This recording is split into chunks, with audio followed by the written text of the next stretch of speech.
Hola muchachos, buenas tardes. Bueno, hoy les voy a dar la prepa del sistema auditivo. Bueno, como ya saben, mi nombre es Natalia Leite, soy preparadora autonómica de la Cátedra de Fisiología y bueno, eso es lo que vamos a ver hoy, sistema auditivo. Entonces, el sistema auditivo va a tener dos funciones fundamentales, ¿ok? Que son la audición propiamente dicha y la función espacial.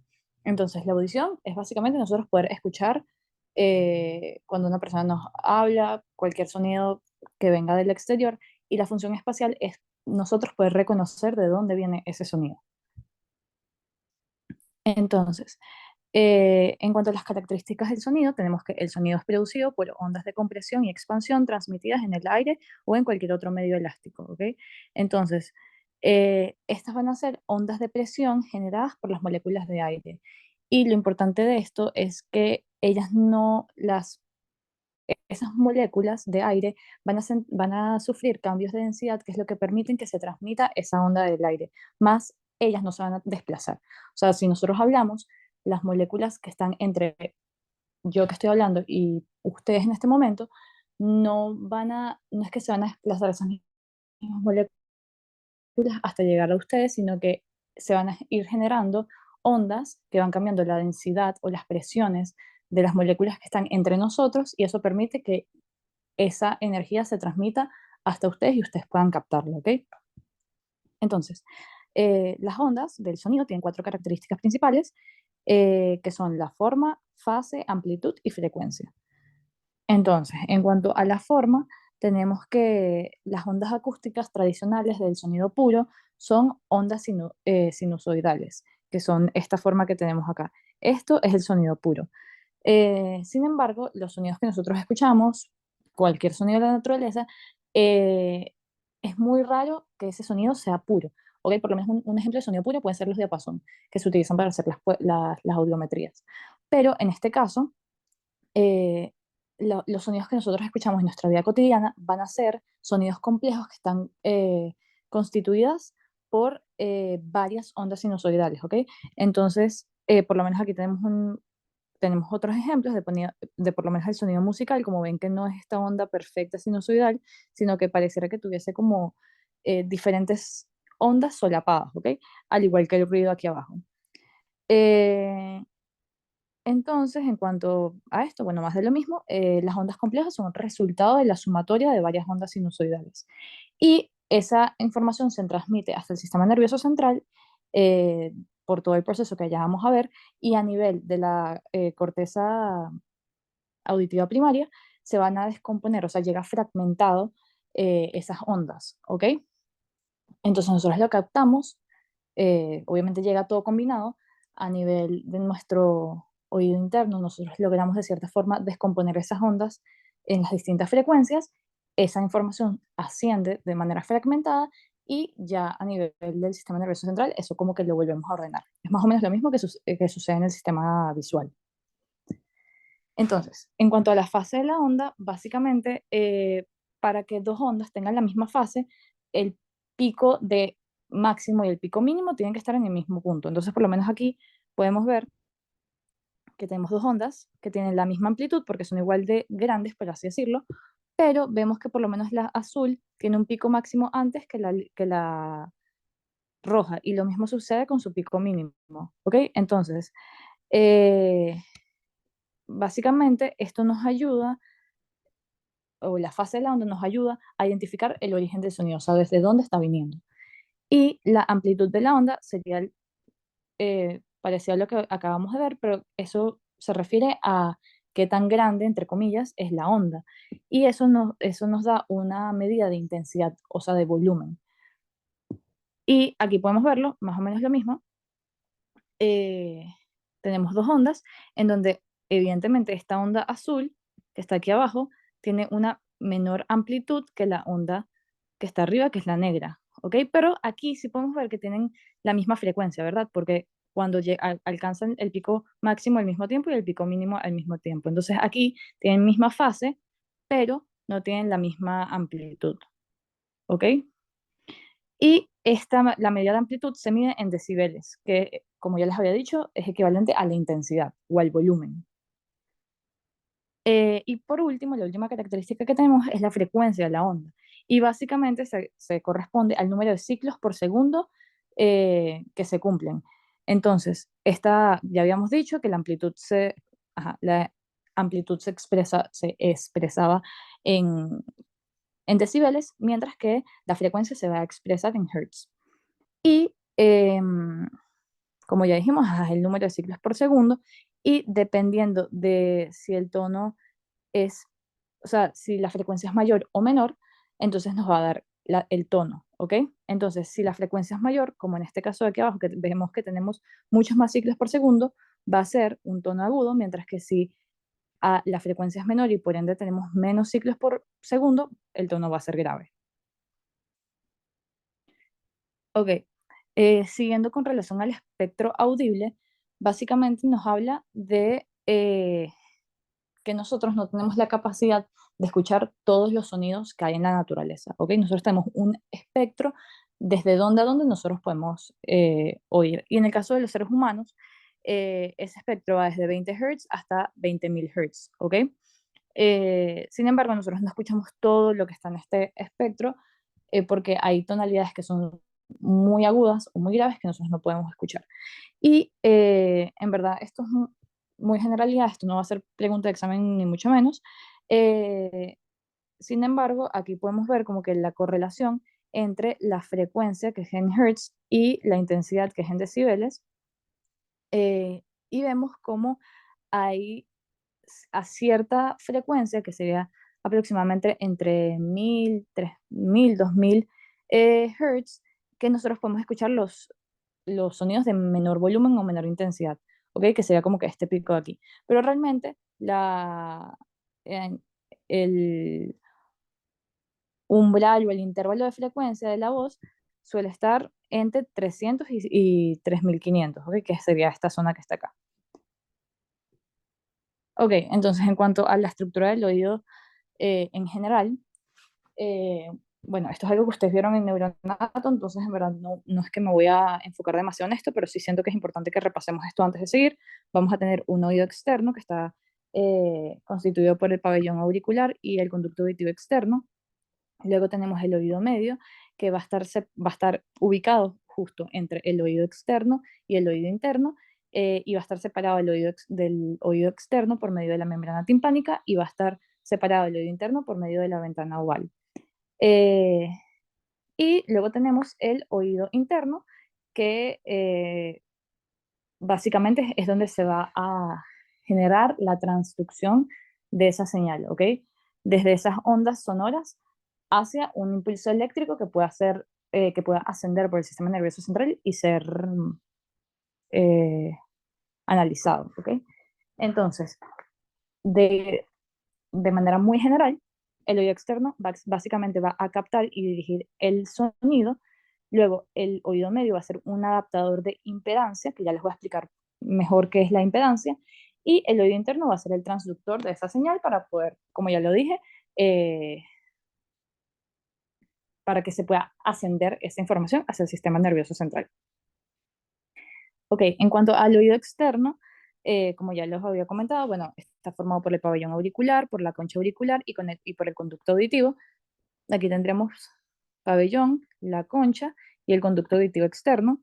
Y esto básicamente va a actuar como si fuese una especie de satélite que nos permite que todas las ondas sean dirigidas hacia el conducto auditivo externo y que puedan pasar hasta llegar al tímpano para que puedan pasar al oído medio. ¿Ok? Entonces, eh, básicamente la función es eh, transmitir o guiar esa onda sonora hasta que pueda llegar e impactar con la membrana timpánica. Ok, en cuanto al oído medio, como ya les comenté, está separado el oído externo por el tímpano y está separado el oído interno por la ventana oval. Eh, y básicamente estas son como que a grandes rasgos los, los, las estructuras más importantes del oído medio. Entonces vamos a tener la membrana timpánica, la cadena de huesecillos y la membrana oval. Entonces la membrana timpánica se conecta con el martillo con el yunque con el estribo, y el estribo tiene una porción plana que impacta sobre la membrana oval, ¿ok?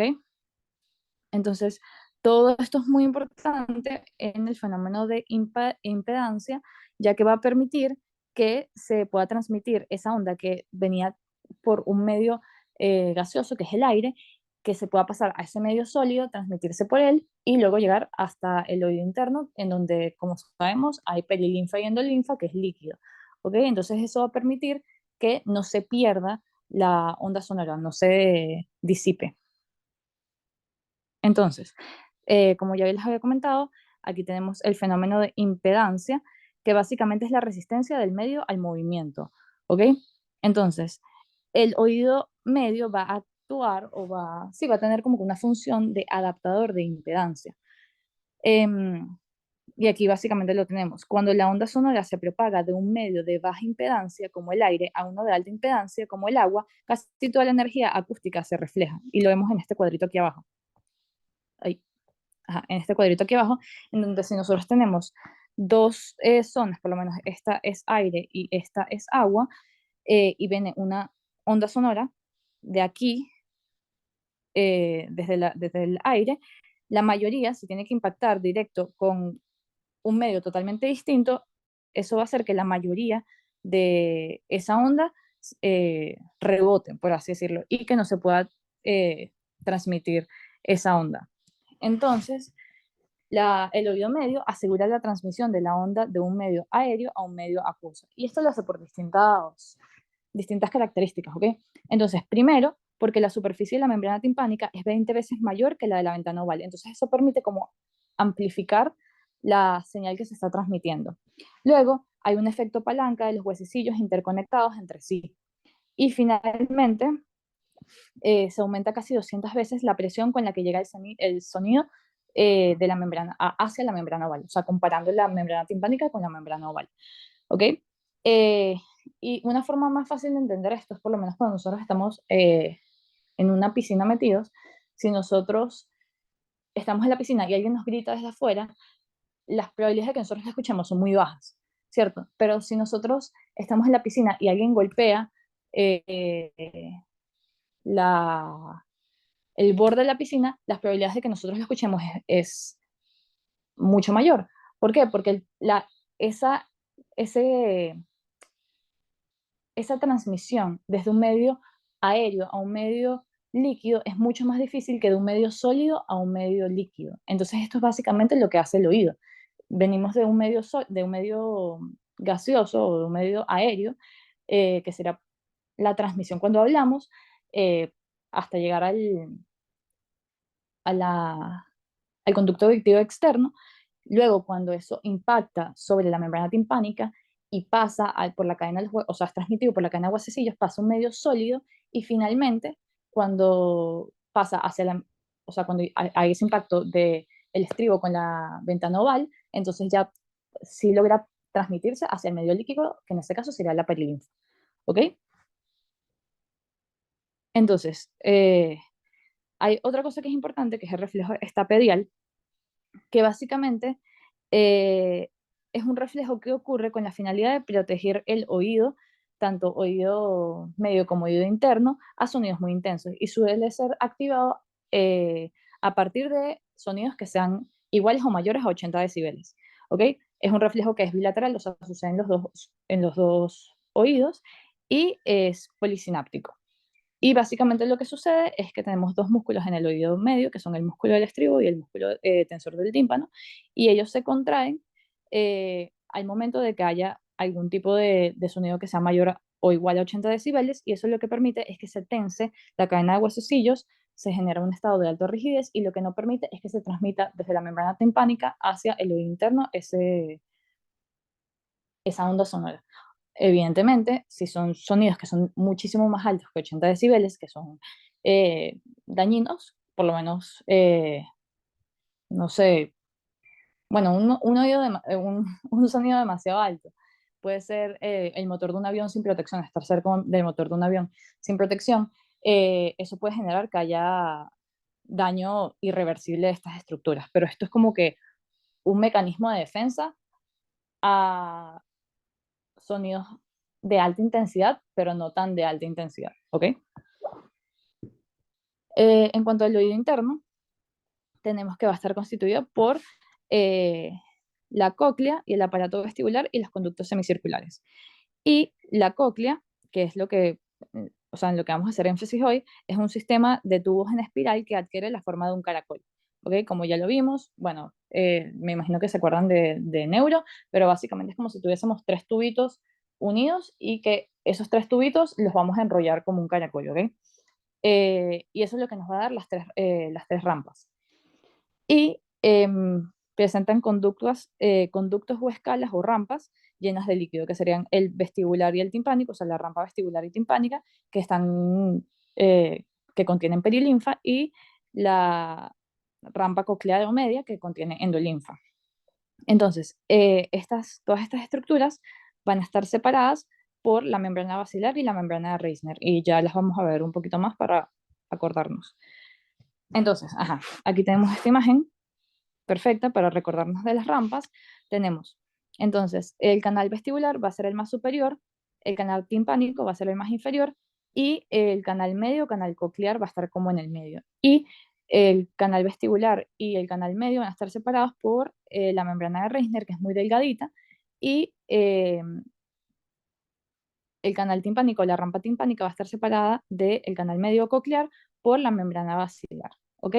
Estos dos azules son perilinfa, este verde es endolinfa, ¿ok? Y, importante también, que eh, la rampa media va a limitar externamente con la estría vascular, que es la que produce la endolinfa, ¿ok? Y dentro de este canal medio, canal coclear, va a estar el aparato de corte. Ajá. Y eso es lo que vamos a ver ahorita. Eh, el órgano de Corti o el aparato de Corti es un aparato neural encargado de traducir el sonido. Este va a estar constituido, como podemos ver aquí abajo, por una hilera interna de células ciliadas, ¿ok? Que estaría aquí, células ciliadas, y tres hileras externas de células ciliadas, ¿ok? O sea, tenemos una hilera de células ciliadas internas y tres hileras de células ciliadas externas, ¿ok? Y cada una de estas tiene funciones distintas que ya las vamos a ver. Eh, Superiormente tiene la membrana tectorial, inferiormente tiene la membrana basilar, y entre estas células ciliadas tenemos células de soporte. Ok, entonces, siguiendo con las características del oído interno, tenemos que, bueno, como ya dije, las rampas o los conductos de la cóclea presentan diferentes líquidos. Como ya sabemos, la rampa vestibular y rampa timpánica van a tener perilinfa, mientras que la rampa media o coclear va a tener endolinfa. Entonces, las características de estos dos tipos de líquidos son distintos. Eh, la perilinfa, que vemos aquí en azulito, su composición es muy similar al líquido cefalorraquídeo.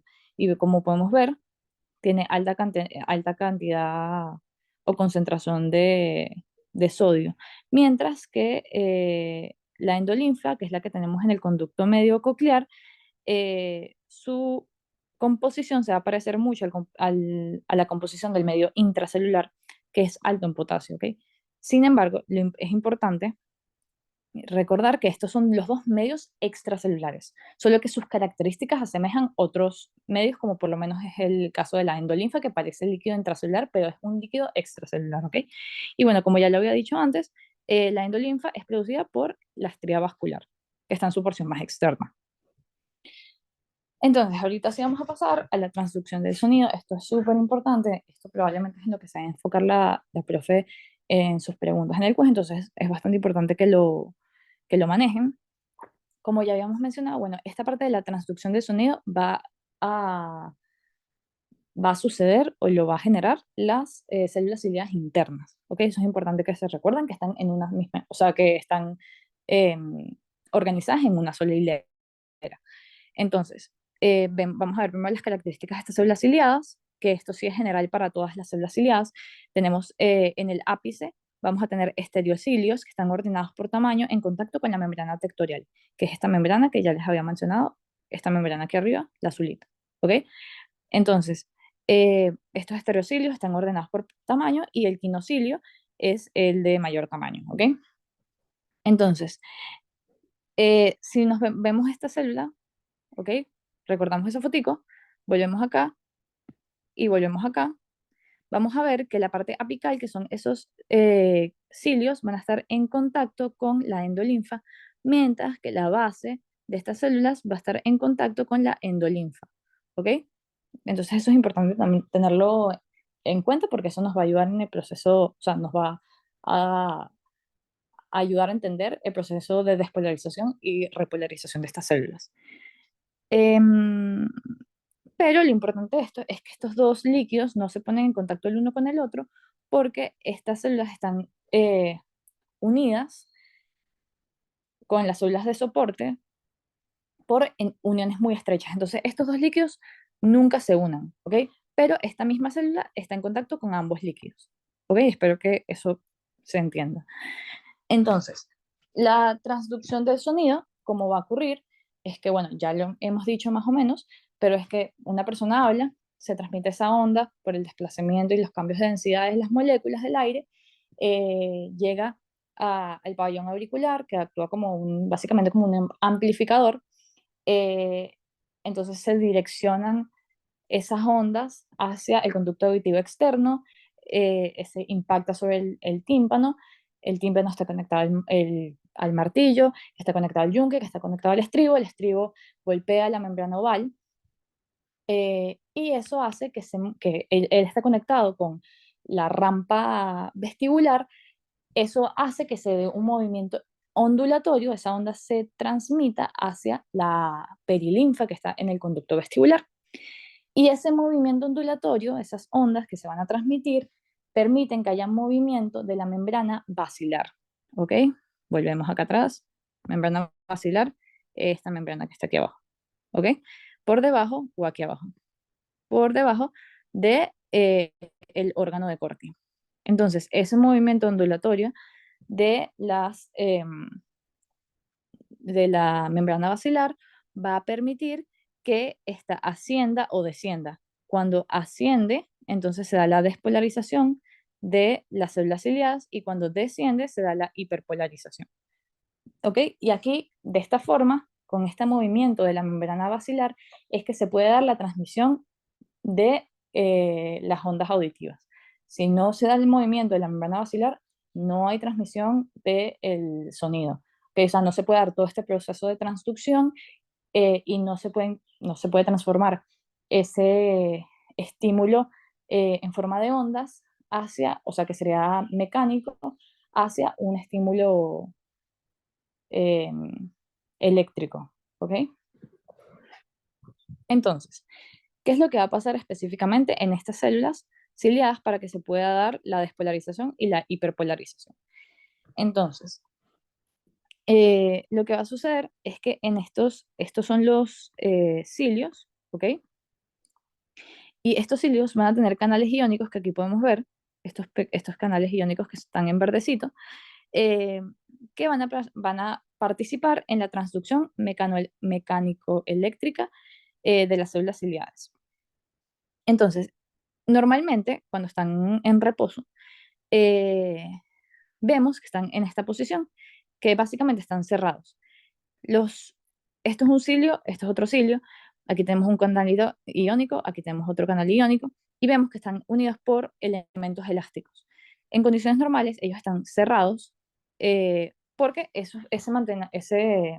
como si tuviesen una liga. Si la liga no está estirada, ella mantiene esas dos estructuras unidas y por ende están las dos cerradas. ¿Ok? Cuando se da el ascenso de esa membrana basilar y pega con la membrana tectorial, lo primero que va a pegar va a ser los cilios más pequeños y ese movimiento se va a dar desde los cilios más pequeños a los cilios más largos.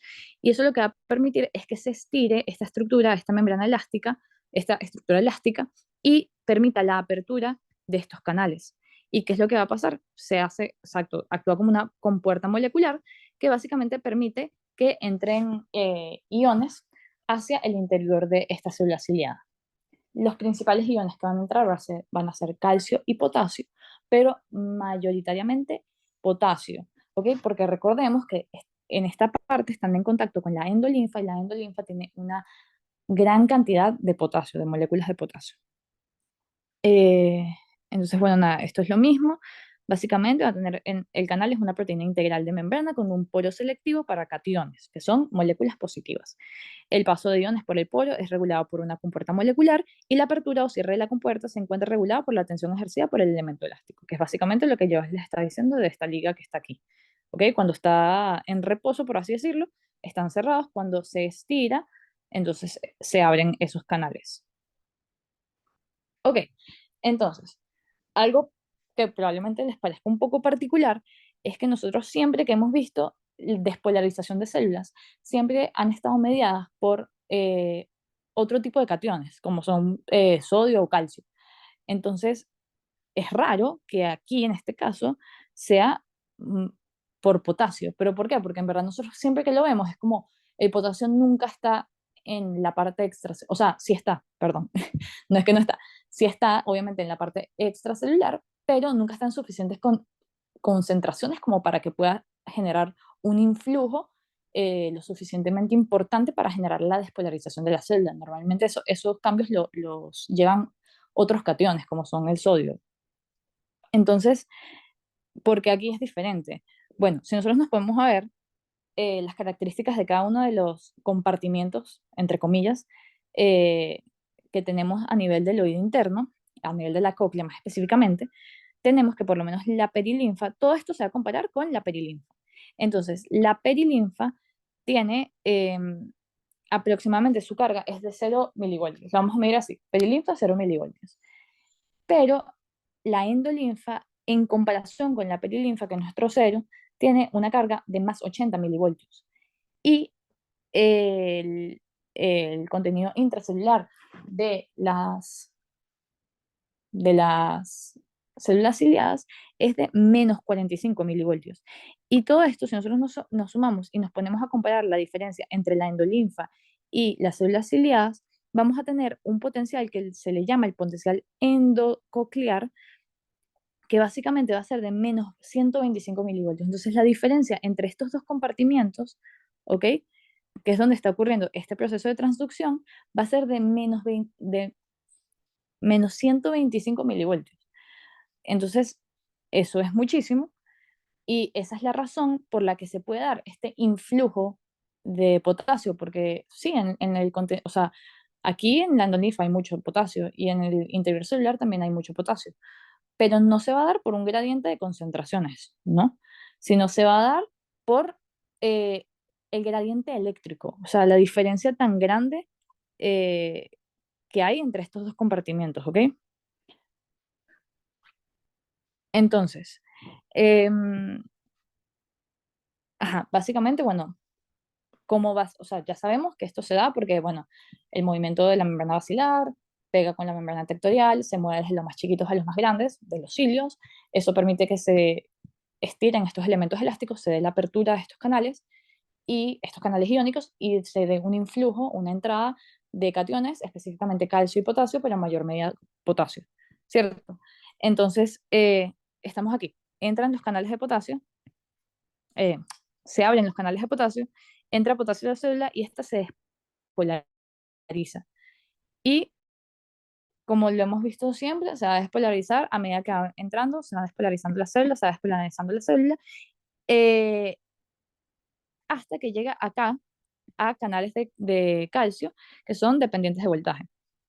Entonces se propagó pasivamente por toda la célula hasta que llega a estos canales de calcio dependientes de voltaje y una vez que los estimula se da la apertura de estos canales, empieza la entrada de calcio hacia el interior celular y esta entrada de calcio es lo que va a permitir que se dé la exocitosis de vesículas que contienen un neurotransmisor que es excitatorio, que es el glutamato, eh, y aquí lo vemos. Cuando llega la onda de despolarización, se estimula la entrada de calcio hacia el interior celular. Esto permite que se dé la exocitosis de vesículas que liberan el neurotransmisor, que es el glutamato. Y este neurotransmisor, que es el glutamato, entonces va a actuar sobre receptores a nivel de la membrana postsináptica y va a permitir que se dé de misma forma eh, una onda despolarizante, eh, un potencial, ay Dios mío, se me, se me fue la palabra, eh, un potencial pasivo. No me acuerdo la palabra, se me fue. Ok, un potencial pasivo hasta que llega a la zona de espigas y ahí sí se da el potencial de acción. Un potencial electrotónico, perdón. Eh, y, y eso va a permitir que sea la transmisión de la señal. ¿Ok? Entonces aquí tenemos básicamente todo esto que está sucediendo aquí es con la finalidad de estimular esta fibra aferente primaria que va a permitir que se traduzca esa señal. Ya aquí se dio el paso de, de la onda, que era un estímulo auditivo, hacia un estímulo eléctrico para que pueda ascender y pueda ser procesado a nivel central. ¿Ok? Entonces, luego de que pasa todo eso, que fue la despolarización para que sea la transmisión, esas células para poder volver a ser estimuladas tienen que volver a su estado basal. Entonces, la repolarización de la célula ocurre por lo mismo que les había comentado, de que estas células ciliadas están en contacto tanto con endolinfa como con perilinfa. Endolinfa en su porción donde están los cilios y perilinfa en su porción basal. Entonces, básicamente lo que va a hacer es que eh, básicamente, como está en contacto con la perilinfa, y la perilinfa tiene las características de un líquido extracelular, entonces ese cambio o sí, básicamente ese cambio de voltaje va a estimular a unos canales de potasio que son dependientes de voltaje, ¿ok? Y esos canales dependientes de voltaje lo que van a hacer es que ahora sí va a ser mediado por las concentraciones, por el gradiente químico, en donde en el interior celular tenemos mucho potasio y en este líquido que está aquí afuera, que es perilinfa, que es más parecido al líquido cefalorraquídeo o a líquidos extracelulares, en donde no hay tanta concentración de potasio, entonces sí se va a favorecer, en este caso, no por un gradiente eléctrico, sino por un gradiente químico, la salida de estas moléculas de potasio. Eh, y bueno, nada, también va a haber estimulación de otros canales eh, que van a permitir la salida de calcio, pero lo más importante realmente es la de estos canales de potasio. Y así sea la repolarización celular. Ok, en cuanto a la codificación de la onda sonora, tenemos dos características importantes, la frecuencia y la amplitud. Ya lo habíamos dicho, la amplitud se mide en decibeles, la frecuencia se mide en hertz. Entonces, la frecuencia, otra vez, se refiere al tono, si es grave o es agudo. Y la amplitud se refiere al volumen o a la intensidad. Y esto va a depender del código de frecuencia de población, que ya lo vamos a ver más adelante. Entonces, la codificación de, del sonido, de la onda, va a depender de la membrana basilar. Y esto ya lo vamos a ver eh, ahorita un poquito mejor, pero básicamente eh, cada sección de la membrana basilar, desde desde la ventana oval y por todo el recorrido dentro de la cóclea, va a tener características distintas y va a captar o va a tener la capacidad de captar eh, diferentes frecuencias, ¿ok? Entonces, por lo menos aquí lo vemos. En esta parte inicial de la membrana basilar, tenemos que podemos captar frecuencias de hasta 20.000 Hz. Y a medida que vamos ascendiendo, o sea, vamos pasando por dentro de esa membrana, tenemos 5K Hz, luego aquí 1000 Hz, luego 500 Hz, luego 20 Hz, ¿ok? Entonces, a medida que vamos avanzando, va cambiando la frecuencia, ¿ok? Entonces, eso significa que los ruidos que están a la frecuencia de 20.000 Hz se captan aquí, y los que están a una frecuencia de 5.000 Hz se captan aquí, y los que están a una frecuencia de 1000 Hz se captan aquí, ¿ok?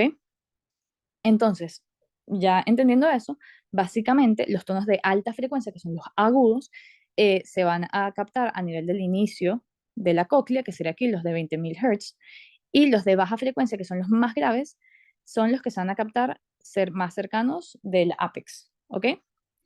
Eh, y entonces esto le da la capacidad a la membrana basilar de discriminar las frecuencias de las ondas sonoras.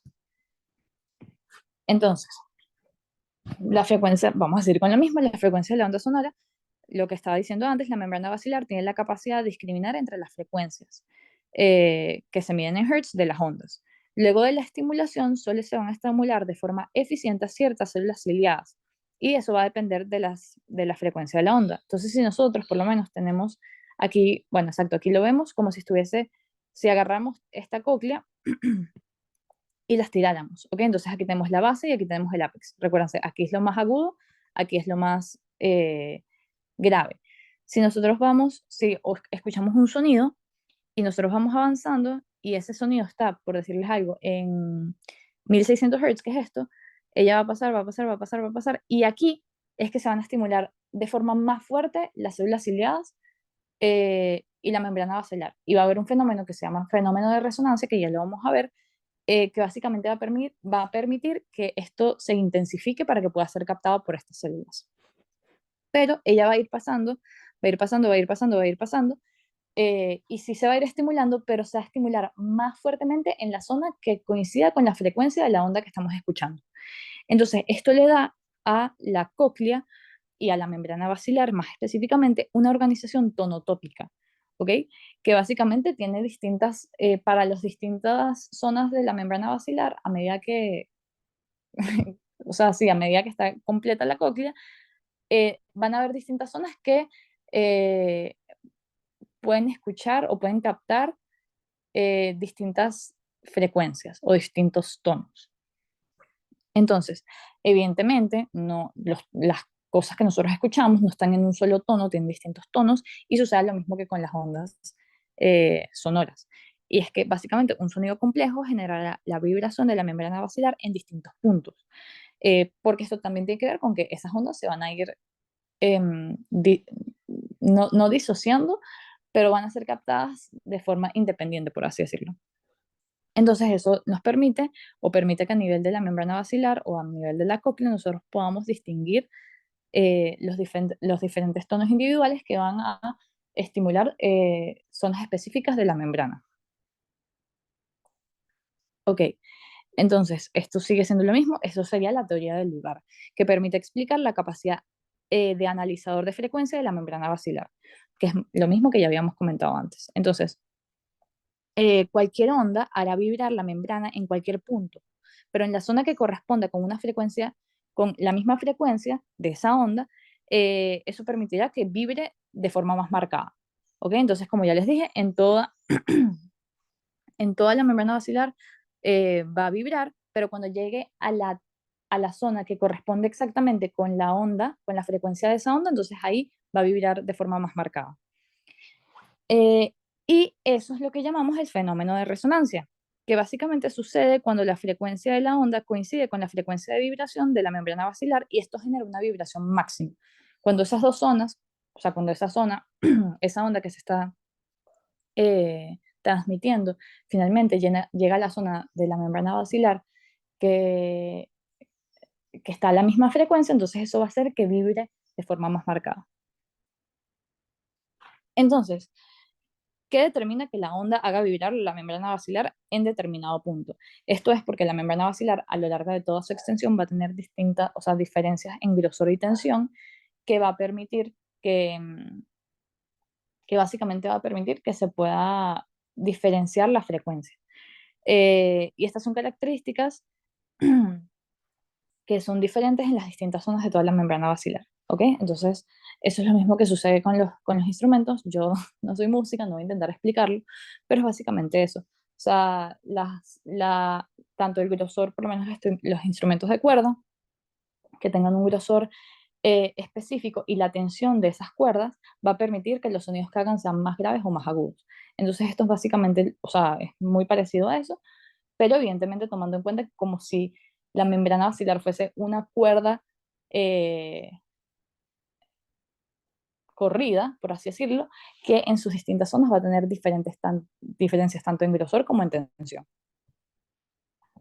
Ok, entonces tomando esto en consideración, hoy en día se sabe que la capacidad discriminativa del sistema auditivo para las frecuencias de los sonidos es tan alta que esta no pudiese explicarse únicamente por la teoría del lugar, que es lo que ya básicamente acabamos de explicar. Es decir, por un mecanismo únicamente pasivo.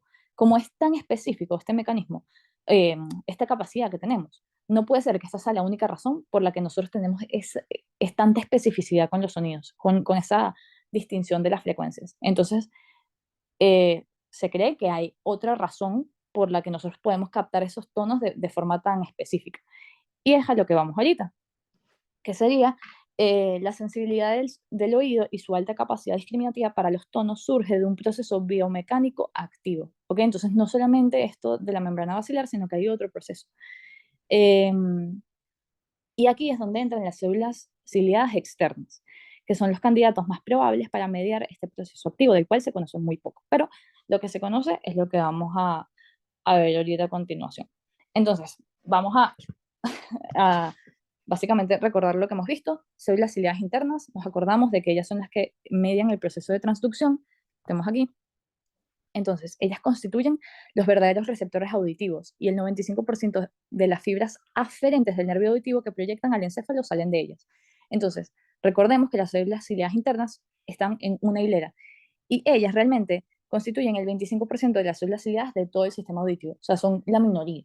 Pero ellas, a su vez, tienen la mayor cantidad de fibras aferentes, o sea, de fibras que salen de ellas hacia el sistema nervioso central. Entonces, eso quiere decir que a pesar de que son una minoría, ellas son los verdaderos receptores auditivos. ¿Ok? Eso es importante tenerlo en consideración. Y esto es porque ellas son las que median ese proceso de transducción que ya explicamos antes. ¿Ok? Y luego tenemos las células ciliadas externas, que es de las que vamos a hablar un poquito más a detalle ahorita, que básicamente estas son las terminaciones, o sea, las terminaciones sobre estas células son casi todas axones descendentes, o sea, son axones que vienen desde el sistema nervioso central hacia estas células ciliadas. Es decir, exacto, fibras que provienen de otras células, de otras zonas del encéfalo y que proyectan hacia las células ciliadas externas.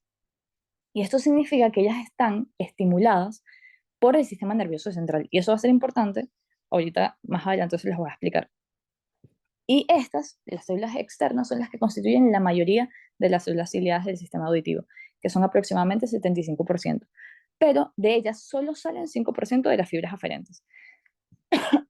Entonces esto nos ayuda a entender que ellas no forman parte propiamente de la transducción del sonido para generar ese proceso de audición, sino que están más hacia la parte de la modulación, ¿ok? Y aquí lo podemos ver un poquito más gráficamente. Vemos que estas serían la hilera interna de las células ciliadas internas y estas serían las tres hileras de las células ciliadas externas.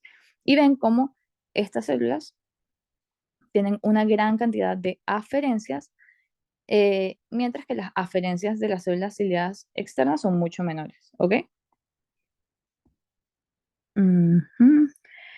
Entonces, ¿por qué las células ciliadas externas, que representan el 75% de total de las células ciliadas, dan origen solo al 5% de las fibras aferentes? Entonces, esto tiene que ver con las características específicas de las células ciliadas externas que les permiten ser moduladoras. Y esto es que ellas son células contractiles. Entonces, básicamente, cuando se hace movimiento, que se acuerdan, ese movimiento ondulatorio de la membrana basilar, que yo les dije que es indispensable para que se pueda dar la transmisión y la transducción del sonido, eh,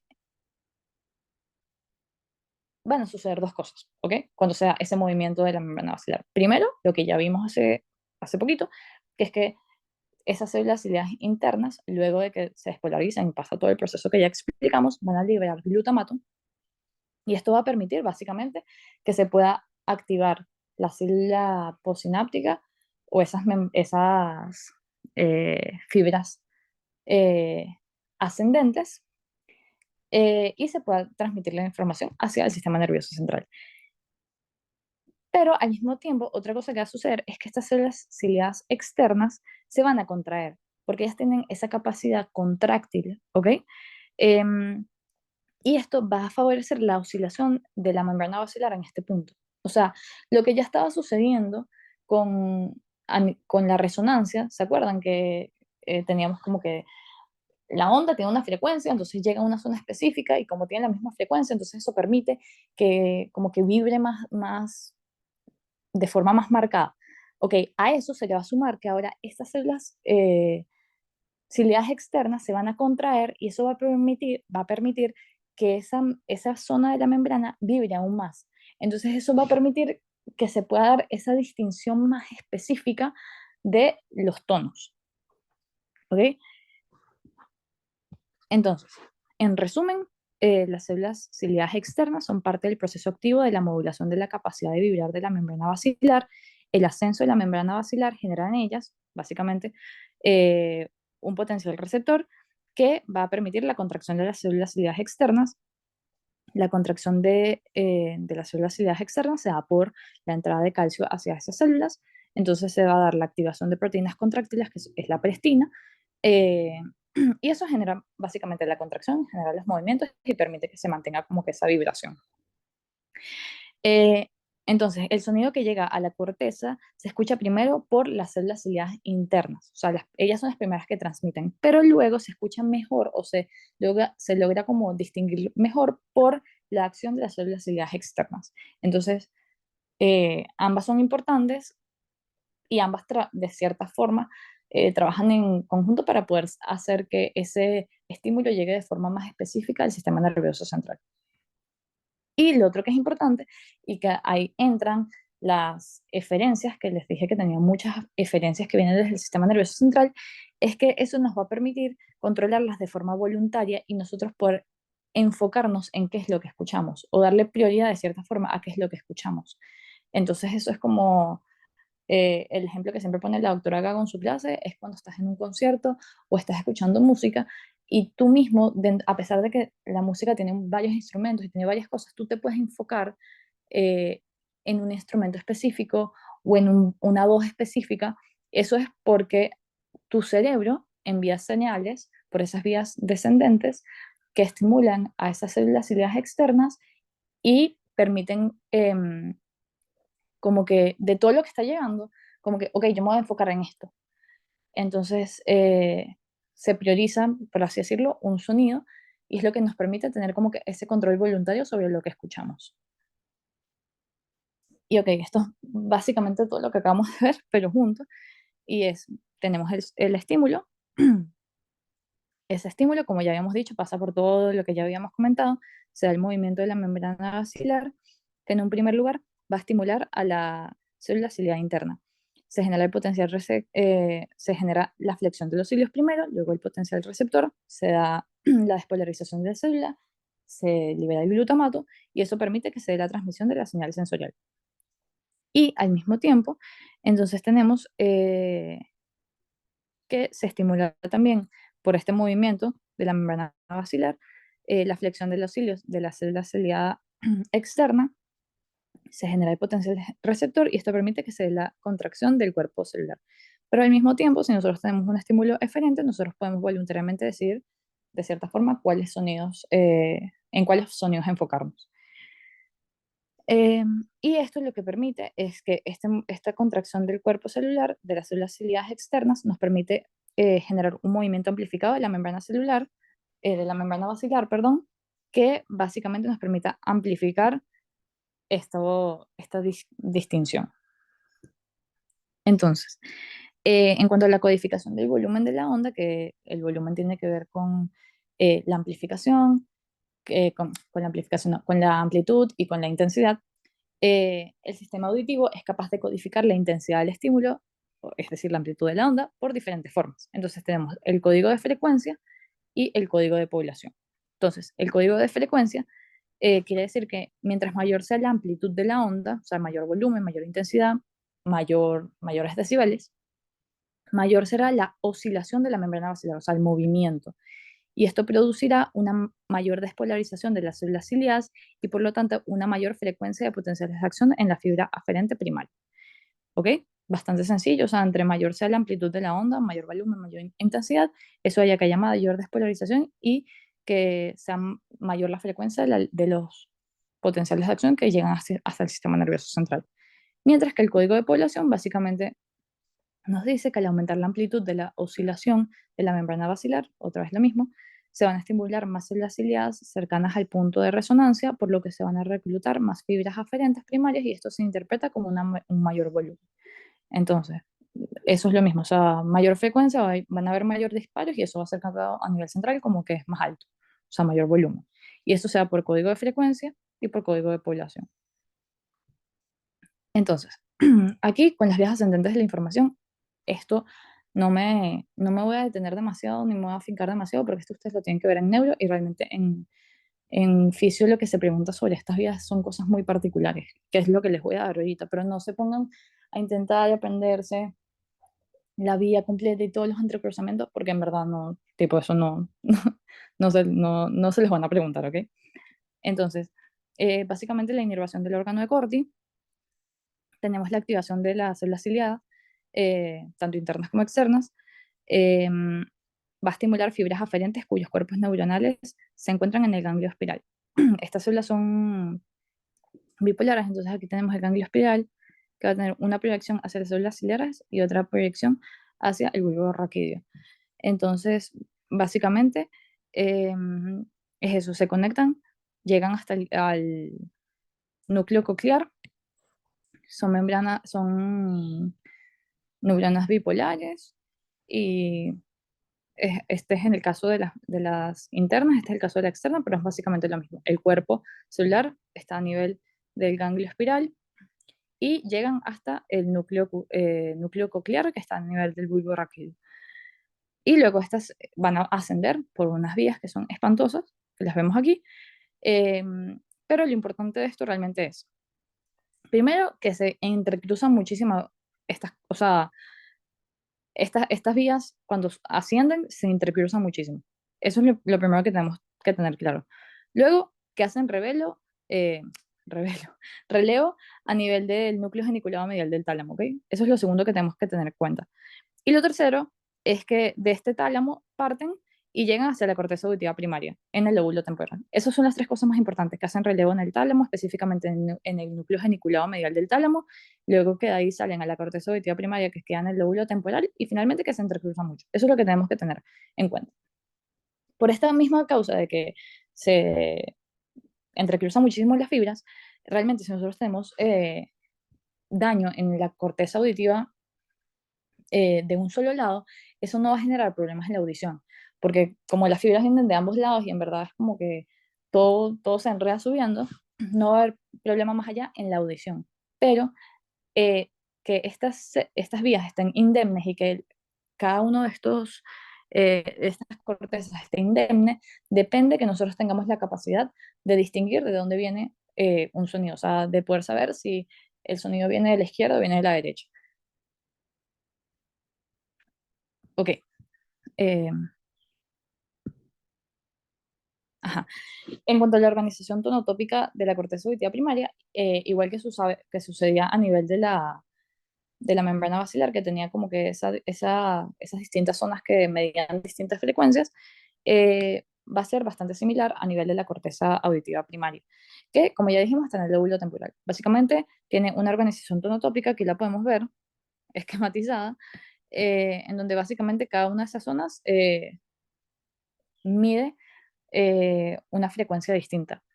Y la información llega de manera fragmentada, eh, porque recuérdense que esta información va a llegar a cada una de las zonas de la membrana basilar, estimula las células específicas y eso permite que ascienda y llega a esta zona específica de ese tono. Y luego a nivel de la corteza auditiva secundaria es que se va básicamente a arreglar toda esta información que está fragmentada. Entonces aquí se da el análisis de los sonidos complejos, se vuelve básicamente a rearmar todo esto, la localización espacial del sonido, que es básicamente para poder saber de dónde viene un sonido, y también involucra la memoria auditiva. Eh, y lo más importante de saber de aquí es que realmente las lesiones que ocurren a nivel de esta corteza auditiva secundaria, a pesar de que no nos van a impedir la audición, o sea, no afectan el que nosotros podamos escuchar los sonidos, sí nos va a afectar en la capacidad de interpretar el significado de esos sonidos, ¿ok? Entonces, porque aquí es donde todo llega como que separado, vuelto un 8 como estímulos, y en la corteza auditiva secundaria es que nosotros las reordenamos y les damos sentido para poder interpretarlas. Entonces, si hay una lesión aquí, eso no se va a poder dar. Y bueno, eso es todo. En verdad, intenté hacerlo lo más eh, explícito para que les quede bien, o sea, como que bien clara la información. En verdad, si no me expliqué bien o si les queda alguna duda, como siempre, de verdad me pueden escribir por los grupos. Y bueno, nada, espero que les haya gustado y que les sirva para el quiz y para el parcial y que les vaya súper bien.